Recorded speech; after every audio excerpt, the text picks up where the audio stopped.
Shalom, this is Amonute Tayac of Piscataway, your friendly neighborhood shaman, Sophia Spiritualite, the AmaruKhan Miriyam, and we're here with our Leo full moon presentation. Leo is coming up in a few days, January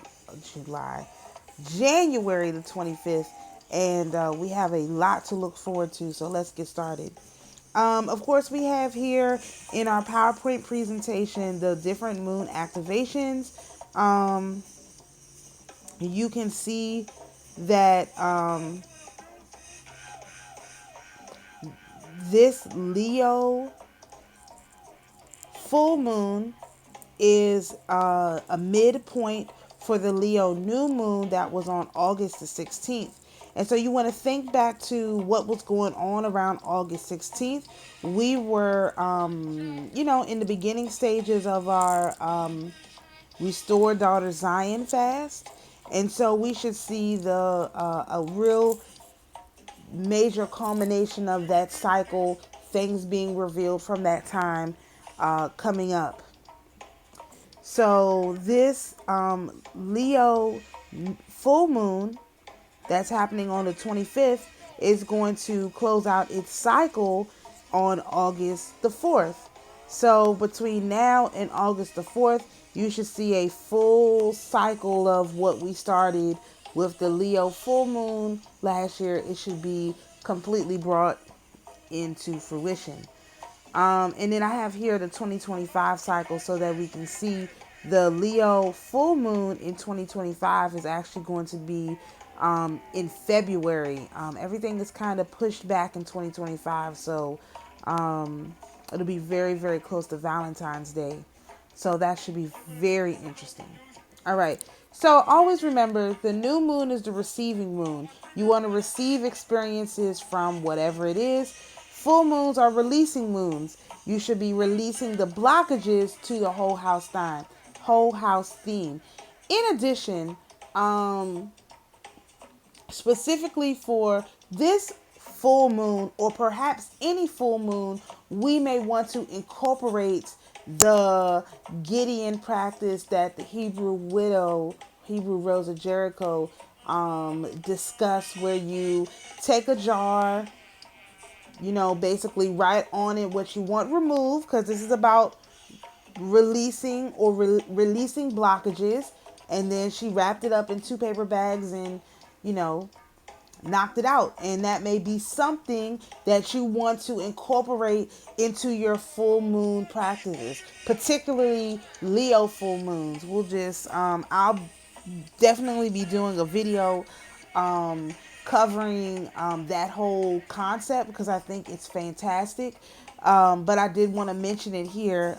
You have to go over to her channel in order to see that video that I'm referencing, and I'll link it here in the description, so you can see what I mean. All right, so as usual, this is our whole house themes.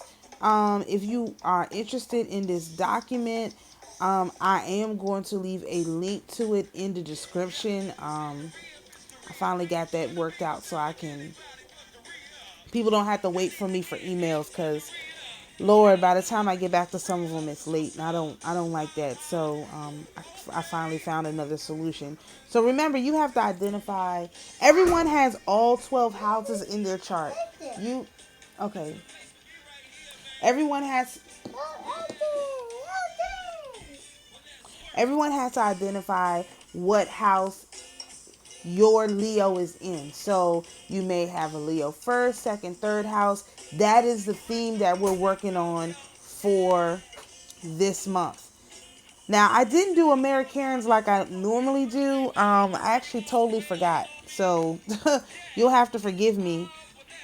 Oh, I have the same page twice. Okay. But let's read about the angel over Leo. So this is Vershiel. So the whole life spending original principle of the whole cosmic hierarchy on the planets as well as in the spheres, controlled by the 5th original genius of the Jupiter sphere.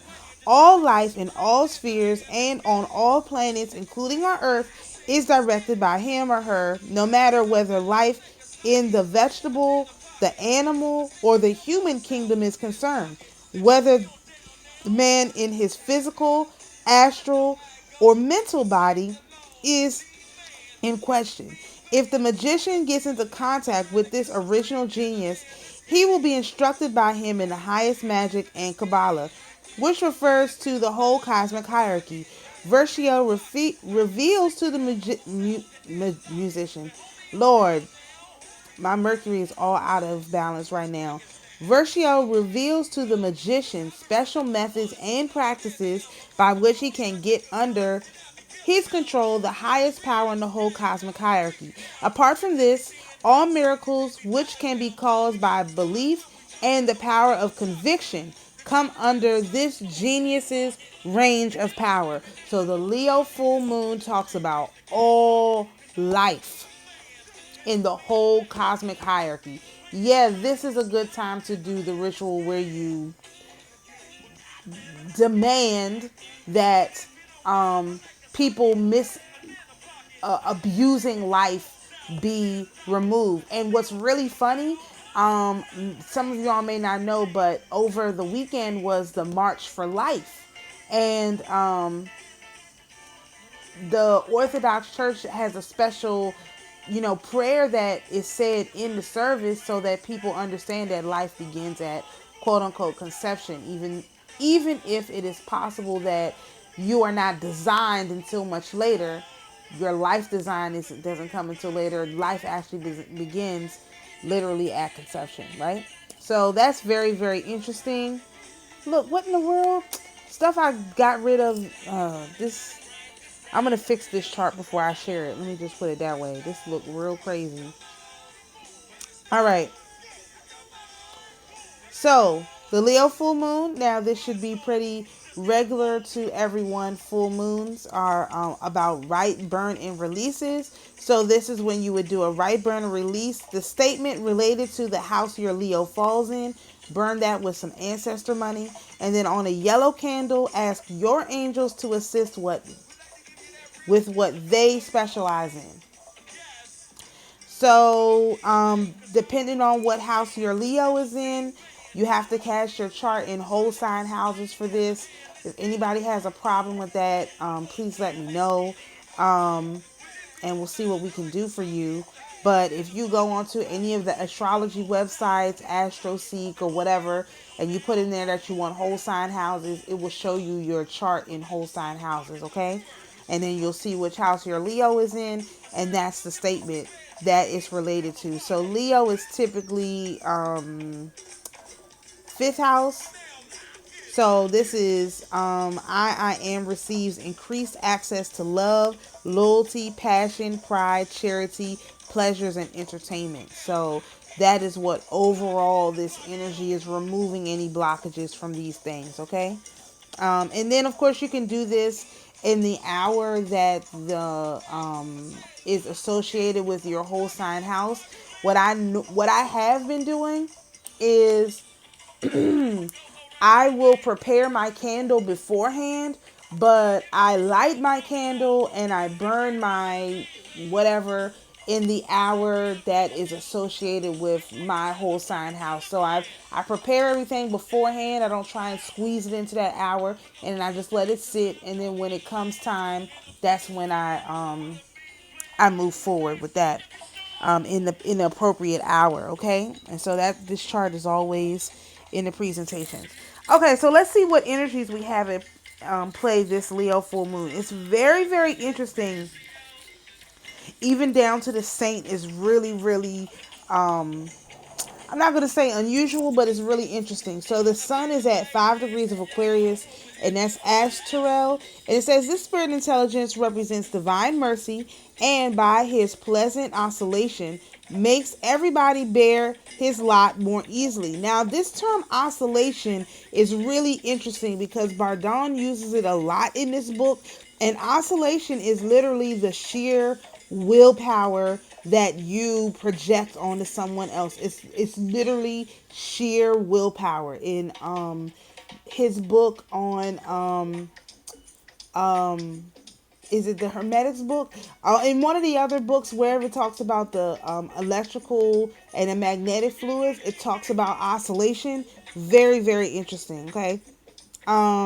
He likes to help in all cases where assistance is possible without disturbing legality. So, what that's saying is this particular individual will help you get things done without breaking the rules. The spiritualite too may refer to this head for help for other people. Apart from this, Asterel makes the spiritualite realize the borders of legality and mercy from the universal point of view. What does that mean? It's basically like there are things that are right, there are things that are wrong, and there are things that need to be done. And this particular individual helps you understand how that works. So it's the kind of thing like, think of Aladdin, where it was wrong for him to steal the bread, but he wouldn't eat if he didn't steal it. So and then he gave it to someone else and didn't even have any. So what is right and what is wrong? Is it wrong to steal? But if you're just going to steal just to give it away, is that right? Is that okay? In certain circumstances, you have to understand that there's different rules. The rules are not the same in every single circumstance, and that's really what this particular individual. This is what he specializes in. Okay. So the moon is in 5 degrees of Leo, which is Paruk. It says this spirit intelligence informs the spiritualite of the tetrapolar magnet in the physical world, which in its relation to nature is analogous to the physical body of man. Tetrapolar as in tetrahedron or as in 5-pointed star, okay? He also teaches the spiritualite how to make practical use of these powers in relation to the universal laws. This makes me think of magnetics and the 5-pointed star. It's like drawing people into how to draw people into action in the physical world. How to draw what you're trying to accomplish directly to you. How to bring it into your realm through the magnetics in your body. And how to make sure that as you're drawing these things to yourself magnetically, you're not breaking any spiritual laws. Because again, this goes back to this whole what's right versus wrong versus what's necessary. And this whole dichotomy, okay? Saturn is at 5 degrees of Pisces. So thus, normally the full moon, I just talk about the sun and the moon. However, we have Saturn and Jupiter, which are in really, really close numbers to the 5 that the sun and the moon is at. So we want to also acknowledge these energies that have presented themselves. Okay, so Saturn is at 5 degrees of Pisces, and that's Flavison. It says all kinds of arts, entertainment, pleasures, and well-being and happiness fall under Flavison competence. He can help the spiritualite by bringing about situations, if the latter wishes it, which bring good entertainment. If a spiritualite himself is in need of recreation and enjoyment in order to relax from his spiritual studies, which always require a state of seriousness, he should refer to this head, for he will prove the best guide in this respect. Listen, this is the guy you asked to help you go on vacation. I don't know how else to put it. You want to ask this guy, especially with the other energies, to help ease your burden so that you can relax and go on vacation. This could be bringing you in more money. This could be just making your burden less. This could be putting you in a better situation. This is huge glow up energy. This is huge jump shot forward energy. And you want to use that to bring in what you need to be comfortable while you do your spiritual work. Okay, that's what this is. That's what this is related to. Okay, so Jupiter is at 6 degrees of Taurus, which is Canioli, and it says this head is an excellent mathematician and expert in the knowledge of the numbers. The spiritualite is initiated into astral Kabbalah by this intelligence. Canioli knows how to express mathematically in numbers, any power, faculty, realization, etc., and vice versa. How to explain to the spiritualite any number in respect of its influences and qualities. Apart from this, Canioli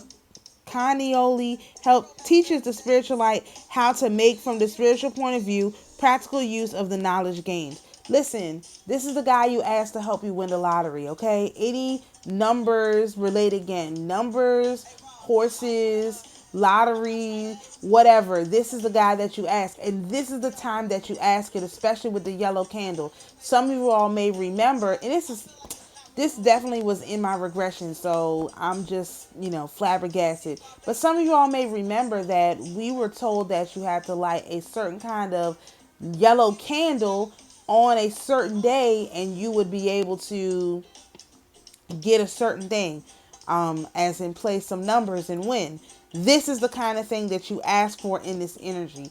And not just, lottery, but this could be numbers to increase your pay, numbers, understanding the angel numbers that come in, understanding, anything related to numbers, translating things into numbers, and translating information from numbers. That's what the energy that's coming in with this Leo full moon, okay? And then also remember, you look at the energies that are in your Leo slice of the chart, that you have in Leo, and you also add those energies in as well, okay? Don't forget to do that. So this is the saint that's associated with this full moon. Very, very interesting. I'll read this to you. It's Gregory the Theologian, which I think I spelled his name wrong. He was born in 329 in a village in the 2nd district of Cappadocia, not far from Nazianzus. Oh, I can never pronounce these things right. His father, who later became bishop, was named Gregory, and he's commemorated on January the 1st. And his mother was named Nana. She's commemorated on August the 5th. Both are among the saints, and so are his brother Cesarus, March 9th, and his sister Gorgonia on February 23rd. At first he studied in Caesarea of Palestine, and then in Alexandria, and finally in Athens. As he was sailing from Alexandria to Athens, a violent sea storm put in peril not only his life but also his salvation, since he had not yet been baptized. With tears and fervor he besought God to spare him, vowing to dedicate his whole self to him, and the tempest gave way to calm. At Athens, St. Gregory was later joined by St. Basil the Great, who is a great father of the church, whom he already knew, but now their acquaintanceship grew into a lifelong brotherly love. After, another fellow student of theirs in Athens was the young Prince Julian, who later as emperor was called apostate because he denied Christ and did all his power to restore paganism. Even in Athens, before Julian had thrown off the mask of piety, St. Gregory saw what an unsettled mind he had and said, "What an evil the Roman state is nourishing." We can think about that. This man put on the vest of Christ, all that, and then as soon as he had the opportunity, he took it off. Anyway, that's a whole nother thing. After their studies at Athens, Gregory became Basil's fellow ascetic, living the monastic life together with him for a time as the hermitage of Pontus. His father ordained him presbyter of the church of Nazianzus, and St. Basil consecrated him bishop of Zanzima, which was in the archdiocese of Caesarea. This consecration was a source of great sorrow to Gregory and a cause of a misunderstanding between him and Basil, but his love for Basil remained unchanged, as can be plainly seen from his funeral oration on St. Basil. Okay, about the year 379, St. Gregory came to the assistance of the Church of Constantinople, which had already been troubled for 40 years by the Arians. By his supremely wise words and many labors, he freed it from the corruption of heresy. He was elected archbishop of that city, by the Second Ecumenical Council, which assembled there in 381 and condemned Macedonius, Archbishop of Constantinople, as an enemy of the Holy Spirit, an enemy of our mother. Okay, when Saint Gregory came to Constantinople, the Arians had taken all the churches, and he was forced to serve in a house chapel dedicated to Saint Anastasia the Martyr. From there, he began to preach his famous 5 sermons on the Trinity, called the Triadica. When he left Constantinople 2 years later, the Arians did not have one church left to them in the city. Saint Meletius of Antioch, on February the 12th, who was presiding over the Second Ecumenical Council, died in the course of it, and Saint Gregory was chosen in his stead. There he distinguished himself in his expositions of dogmatic theology. Having governed the church until 382, he delivered his farewell speech in the Synaxarion, in which he demonstrated the divinity of the Son before 150 bishops and the Emperor Theodosius the Great. Also in his speech, he requested and received from all permission to retire from the see of Constantinople. He returned to Nazianzus, where he lived to the end of his life. Stop, please. He reposed in the Lord in 391, having lived some 62 years. Boy, that's a lot of stuff he did in 62 years. So here's what he did. So this is the... Please don't do that. Stop. Come on, man. Come on. Stop it. Here's what he did. He was a defender of the Holy Spirit. He was defender of the mother. Okay? And so we were asking for the restoration of daughter Zion. Please don't do that. Please don't do that. We were asking for the restoration of daughter Zion. And here we have Gregory the theologian, a defender of the Holy Spirit, who is...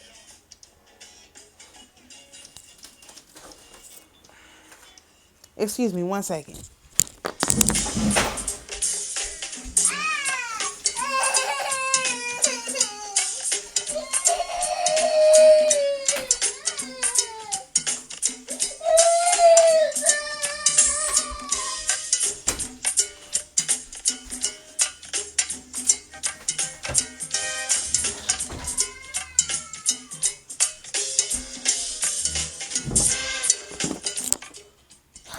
Okay, my bad. The 3-year-old is just tearing everything up. I couldn't do it. So yes, we started Leo season, removing, illuminating daughter Zion, and now we have at the full moon removing any blockages to the mother. And who would you have do that except for your number one defender of the Holy Spirit? So this is real serious divine feminine energy coming in. And I know people are reading it from many different ways, but we are like right on the pulse of what's going on. Okay, so oh my gosh, I didn't even this PowerPoint, I changed all the stuff and it still didn't. Anyway, this is the Leo full moon, not the Cancer full moon. So I just wanted to show you all the chart. So as you can see, you have the sun and the moon both at 5 degrees. You have this, it's usually a square, where Jupiter is located in relation to the moon.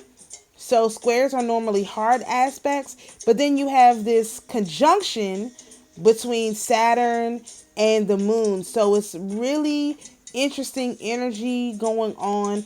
And you can see there's not really a lot of stuff that's in that 5 degree range. I mean, you have Pluto at 0 degrees of Aquarius, right? But that's outside of the typical orb. So really the real stars of the show are going to be the sun, the moon, Jupiter and Saturn, and none of those are in retrograde. So this is going to be a different kind of energy than we're used to, because I believe at the new moon, most of these things were all in retrograde. I mean, Saturn was in retrograde for sure, and Jupiter was in retrograde. So this is kind of like the blockages literally being removed, even in the sky, due to the retrograded nature of, what was going on at that time. Right? So, again, I'll explain this.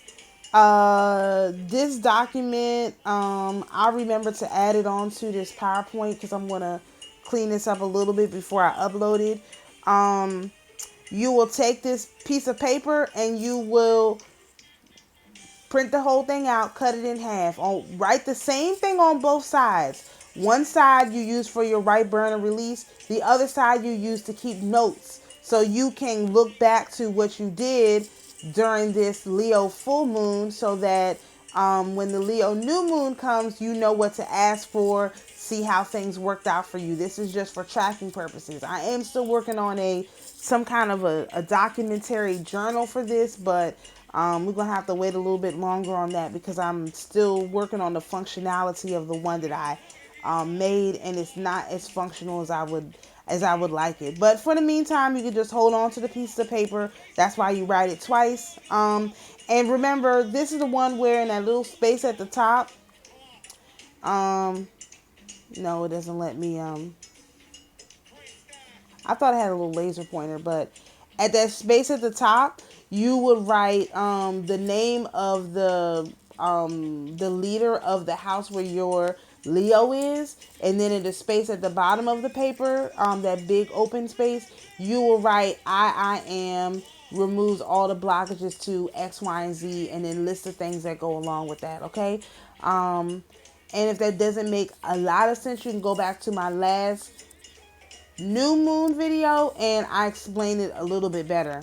I believe you got to watch a few of these, and the most important thing is that you do something. You don't sit back and wait for someone else to do it for you. You want to take control of this boat. Wherever it's going, you need to at least set the sail. I mean, this is the very least you can do, and that's why we're presenting it this way. You do what feels comfortable to you, but you definitely want to be the one setting the sail. So, of course, if you have any questions, please let me know. I know this video was not one of my best videos, and I forgot to even put in the stuff there for AmaruKhan, but I'm having a pretty difficult time energy-wise, and I'm really doing the best that I can without making myself absolutely crazy and still getting y'all a product on time.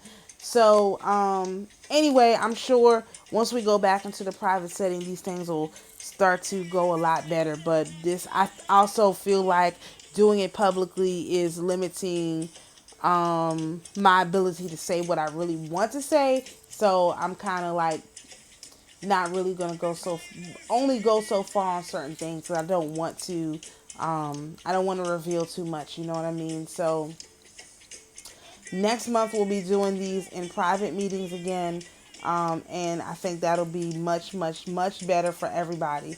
So, of course, if you have any questions, please send me an email. You'll see the link to the PowerPoint in the description. And if I miss anything, don't hesitate to let me know, okay? So, shalom, everyone, and we will see you in the next video.